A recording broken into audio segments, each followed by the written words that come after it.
Hello students, good morning. आज मैं आपके लिए लेकर आई हूँ हिंदी ग्रामर का टॉपिक है अलंकार। तो चलिए स्टार्ट करते हैं। अलंकार किसे कहते हैं? अलंकार काव्य की शोभा बढ़ाने वाले तत्व होते हैं। जो तत्व काव्य की शोभा बढ़ाते हैं, काव्य में चमत्कार उत्पन्न करते हैं, वे अलंकार कहलाते हैं। अलंकार किन शब्दों के योग से बना है? अलंकार अलम और कार दो शब्दों के योग से बना है। अलम का अर्थ है भूषण या फिर सजावट करना। अलंकार किसे कहते हैं? काव्य की शोभा बढ़ाने वाले तत्वों को अलंकार कहते हैं। तो काव्य कविता, दोहा, सवैया, ये सब क्या है? काव्य हैं। अलंकार काव्य की सौंदर्य में अभिवृद्धि करते हैं। अलंकार कितने प्रकार के होते हैं? अलंकार दो प्रकार के होते हैं, शब्दालंकार और अर्थालंकार। शब्दालंकार जिस काव्य में शब्द के कारण चमत्कार उत्पन्न होता है वो शब्दालंकार होते हैं, और जब काव्य में शब्द के अर्थ के कारण चमत्कार उत्पन्न होता है तो अर्थालंकार कहलाता है। तो चलिए स्टार्ट करते हैं। शब्दालंकार किसे कहते हैं? जिस कथन या काव्य में शब्द के कारण चमत्कार उत्पन्न होता है, चमत्कार यानी सौंदर्य बढ़ता है, उसे शब्दालंकार कहते हैं। जैसे अनुप्रास, यमक, सलेश अलंकार, ये क्या हैं? शब्दालंकार कहलाते हैं। तो काफ़ी बार परीक्षा में पूछ लिया जाता है कि अनुप्रास कौन सा अलंकार है, शब्दालंकार या अर्थालंकार, इसलिए इनको थोड़ा सा एग्जाम्पल को ध्यान से देख लीजिएगा। नेक्स्ट है अर्थालंकार। जिस काव्य में शब्द के अर्थ के कारण सौंदर्य उत्पन्न होता है वहाँ अर्थालंकार होता है। जैसे उपमा, रूपक, उत्प्रेक्षा, अतिशोक्ति, अन्योक्ति, मानविकरण अलंकार, ये हैं शब्दालंकार में काउंट किया जाता है। तो चलिए इनका डेफिनेशन देखते हैं। अनुप्रास अलंकार किसे कहते हैं? हर कॉम्पिटिटिव एग्जाम में अलंकार से संबंधित एक या दो क्वेश्चन जरूर आते हैं। तो अनुप्रास अलंकार किसे कहते हैं? जहाँ वर्णों की बार बार आवर्ती होती है, जहाँ वर्णों की आवर्ती से चमत्कार उत्पन्न होता है वहाँ अनुप्रास अलंकार होता है। तो अनुप्रास अलंकार में वर्णों की आवर्ती होती है। ट्रिक सहित दिए गए हैं, तो इसको एक बार पढ़ते ही आपको अच्छे से याद हो जाएगा। तो इसका ट्रिक क्या है कि अनुप्रास अलंकार में बार बार एक ही वर्ण का आता है, हर शब्द में वही वर्ण बार बार रिपीट हो रहा है, तो वहाँ अनुप्रास अलंकार होता है। जैसे छोरटी है, गोरटी है, या चोरटी अहीर की, तो यहाँ चोरटी में टी, गोरटी में टी और चोरनी में भी टी, ट वर्ण बार बार आने के कारण यहाँ अनुप्रास अलंकार है। तो चलिए नेक्स्ट एग्जाम्पल है कल, कानन, कुंडल, मोर, पंखा। कल, कानन और कुंडल में क की बार बार आवर्ती होने के कारण अनुप्रास अलंकार है। नेक्स्ट है तरनी, तनुजा, तट, तमाल, तरु और बहु, छाए। इसमें तय वर्ण की बार बार आवर्ती हो रही है, इसलिए यहाँ अनुप्रास अलंकार है। तरनी, तनुजा, तट, तमाल में तरुवर, इन सभी शब्दों में तय वर्ण की बार बार आवर्ती हो रही है, इसलिए यहाँ अनुप्रास अलंकार है। नेक्स्ट है यमक अलंकार किसे कहते हैं? जब एक ही शब्द दो या दो से अधिक बार आए और उसका अर्थ हर बार भिन्न होता हो, वहाँ यमक अलंकार होता है। तो यमक अलंकार समझे, जब एक शब्द दो बार आए और दोनों बार उसका अर्थ अलग अलग निकलता हो, भिन्न भिन्न निकलता हो, वो यमक अलंकार होता है। तो इसका ट्रिक है एक ही शब्द दो बार आना और दोनों का अर्थ अलग होना, यमक अलंकार की ट्रिक होती है। जैसे जे तीन बेर खाती थी, वे तीन बेर खाती हैं। यहाँ उन रानियों का वर्णन किया गया जो तीन समय खाती थी और युद्ध होने पर जो पहाड़ों में जाकर छिप जाती हैं, तो वो तीन टाइम खाने वाली औरतें तीन बेर खा करके अपना गुजारा करती हैं। तो यहाँ बेर बेर शब्द एक है लेकिन अर्थ दोनों का अलग अलग निकलता है, यह यमक अलंकार है। तीन बेर, एक बेर का अर्थ है बार बार खाना और एक बेर का संबंध फल से है। तू मोहन के उर्वशी, हवो उर्वशी समान। तू मोहन के उर्वशी, उर्वशी यानी हृदय में बसी हुई है। उर्वशी का मीनिंग यहाँ पर है हृदय में बसना।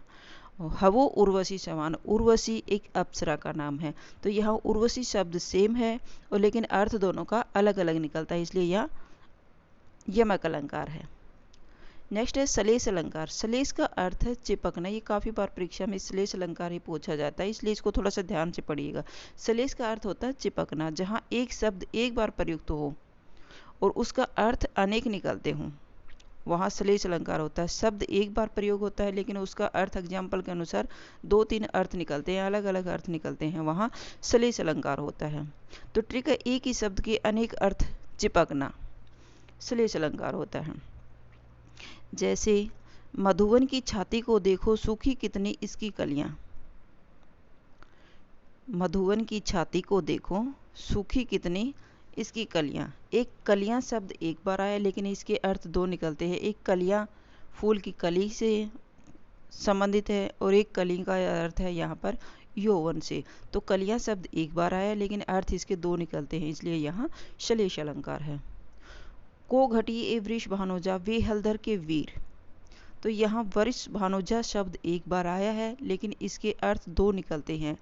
एक तो वृष भानुजा हलधर की बहन का नाम है और एक वृष भानुजा गाय है, तो इसलिए यहाँ श्लेष अलंकार है।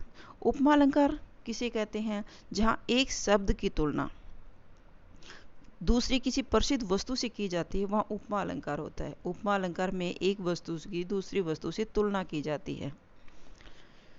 तो इसकी ट्रिक है, 2 वस्तुओं में तुलना, सा, सी, सम, समान, जैसा, तुल्य, सरिस आदि योजक शब्द मिलते हैं। तो ये इसकी पहचान है, ट्रिक है। 2 वस्तुओं में तुलना होना और उनमें सा, सी, सम, सरिस, जैसा, तुल्य आदि शब्द का होना उपमा अलंकार होता है।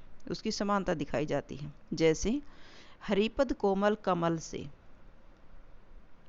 हरिपद, हरि के पैर, कोमल कैसे कोमल है? कमल के फूल के समान कोमल है, से उपमा अलंकार है। पीपर पात सरिस मन डोला। पीपर पात सरिस मन डोला। तो यहाँ कवि कह रहा है कि मेरा मन पीपल के पत्ते के समान, सरिस समान डोल रहा है। तो ये से, सरिस, सी जहाँ पर भी एग्जाम्पल में होगा वहाँ उपमा अलंकार है। आंख बंद करके टिक कर देना। जैसे नेक्स्ट है, हाय फूल सी कोमल बच्ची हुई राख की ढेरी थी। कोमल बच्ची कैसी थी? वो फूल सी थी, फूल के समान थी। तो यहाँ सा, सी, सरिस उपमा अलंकार की सबसे इजी पहचान यही है। जहाँ सा, सी, सम, सरिस, तुल्य जैसा शब्द आता है वहाँ उपमा अलंकार होता है। और उपमा अलंकार में एक वस्तु की दूसरी प्रसिद्ध वस्तु से ही तुलना की जाती है। नेक्स्ट है, रूपक अलंकार किसे कहते हैं? जहाँ उपमेय में उपमान का आरोप कर दिया जाता है वहाँ रूपक अलंकार होता है।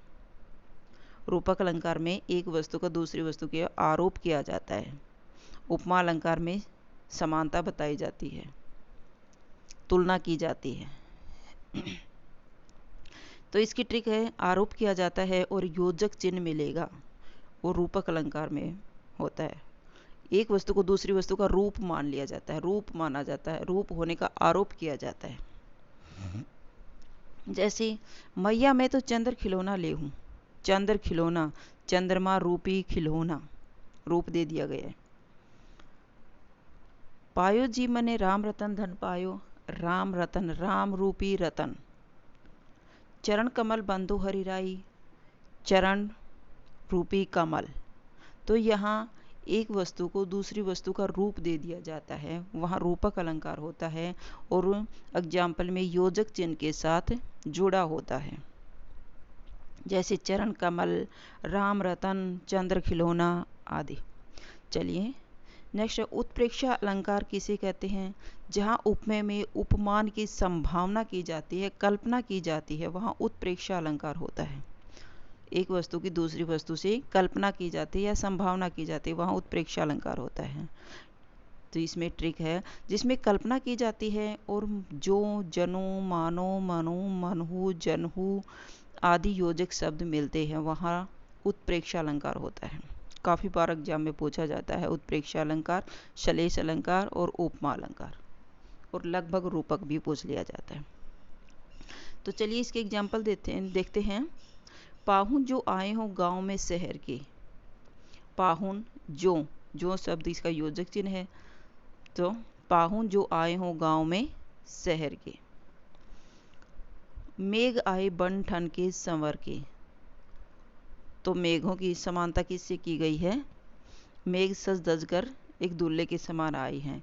ले चला मैं तुझे कनक जो भिक्षुक लेकर स्वर्ण झनक, तो इसमें जो, जैस, जो, त्यो, मन हूँ, जन हूँ आदि जो शब्द आते हैं वहाँ उत्प्रेक्षा अलंकार होता है।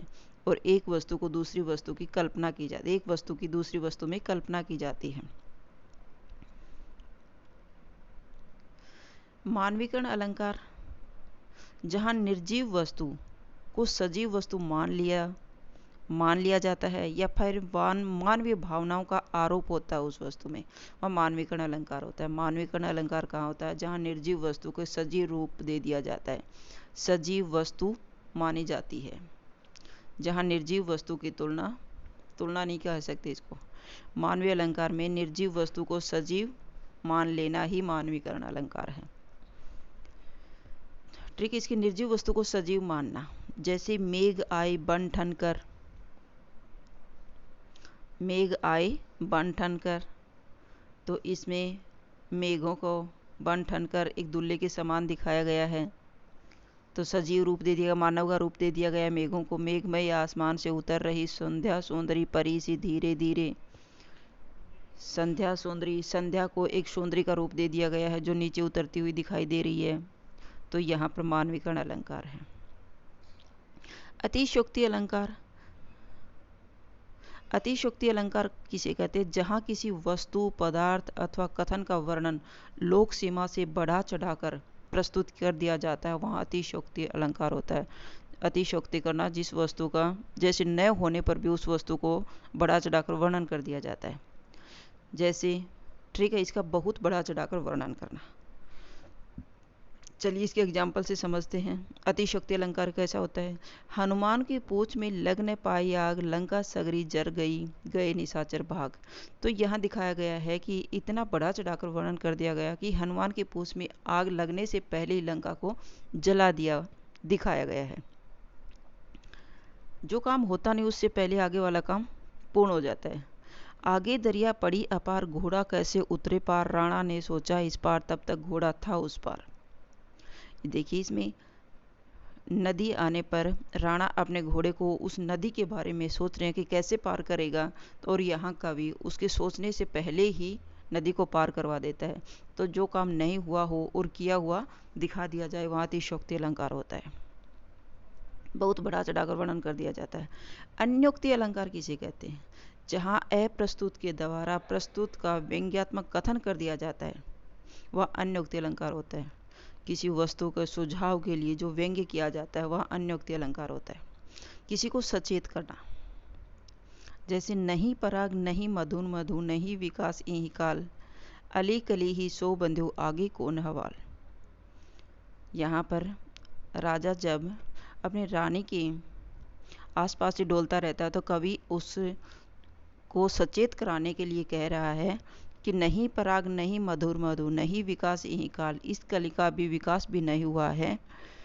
अली कली ही सो बंधे हो, आप इस कली के ही बंध के रह गए हो, आगे कौन हवा, तो प्रजा का क्या हाल होगा। तो इसमें राजा को व्यंग्य के द्वारा सचेत किया गया है। वे न यहाँ नागर बड़े, जिन आदर ताऊ आप, फूलो अनफूलो भयो, गवई गाँव गुलाब। तो यहाँ कवि कहता है कि इस गांव में इतने बुद्धिमान, नागर बुद्धिमान लोग नहीं हैं, तो यहाँ पर गुलाब आपका इस गंवार गांव में फूलना और न फूलना बराबर है, क्योंकि यहाँ के लोग आपकी आदर करना नहीं जानते हैं। तो ये भी व्यंग्य कर दिया गया है और गुलाब को सचेत किया गया है। तो ये चैप्टर अलंकार वाला आपका यही कंप्लीट होता है। अगर आपको मेरी वीडियो अच्छी लगी तो प्लीज़ शेयर कीजिए, लाइक कीजिए और सब्सक्राइब करना न भूलें।